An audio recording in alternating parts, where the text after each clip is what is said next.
விநாயகர் சதுர்த்தி விரதம் ஆவணி மாதம் சதுர்த்தியில் தொடங்கி புரட்டாசி மாதம் சுக்கிலபட்ச சதுர்த்தி வரை மேற்கொள்ளப்படுகிறது. ஆவணி மாதம் அமாவாசைக்கு அடுத்த 4வது நாள் விநாயகர் சதுர்த்தியாக கொண்டாடப்படுகிறது. அன்று விடியற்காலையில் எழுந்து வீட்டை நன்றாக பெருக்கி மெழுகி சுத்தம் செய்துவிட்டு வீட்டு வாசலில் மாவிலை தோரணங்களை கட்ட வேண்டும்.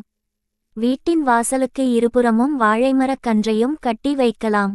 பூசை அறையை கழுவி மொழுகி கோலம் போட்டு அதன் மையப்பகுதியில் ஒரு பலகை வைத்து மேலும் ஒரு கோலம் போட்டு தலைவாழை இலை விரித்து பச்சரிசையை பரப்பி வைக்க வேண்டும். அதில் வலது கை மோதிர விரலால் பிள்ளையார் சுழி போட்டு ஓம் என்று எழுதி மண்பிள்ளையாரை வைக்க வேண்டும். அதற்கு அருகம்புல் எருக்கம்பூ விபூதி சந்தனம் மலர்களால் அலங்கரிக்க வேண்டும்.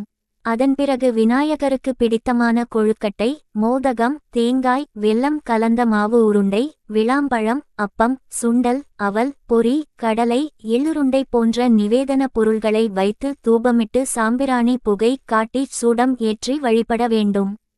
அப்பொழுது விநாயகருக்குரிய அகவல் கவசம் சகஸ்ரநாமம் காரிய சித்திமாலை ஔவையார் அருளிய விநாயகர் அகவல் ஆகியவற்றை பாடுவது நற்பலன்களை தரும். ஆலயங்களில் விநாயகர் சதுர்த்தி பூஜை. விநாயகர் சதுர்த்தி விழாவை முன்னிட்டு எல்லா விநாயகர் கோவிலிலும் விசேஷ பூஜைகள் நடைபெறும். விடியற்காலை பிரம்ம முகூர்த்தத்தில் கணபதி ஹோமம் நடைபெறும். விக்கினங்கள் விலகவும் நன்மைகள் ஓங்கவும் இவைகள் செய்யப்படுகின்றன. இந்த ஹோமத்தில் 108 மூலிகைகள் வாசனை திரவியங்கள் பயன்படுத்தப்படுகின்றன.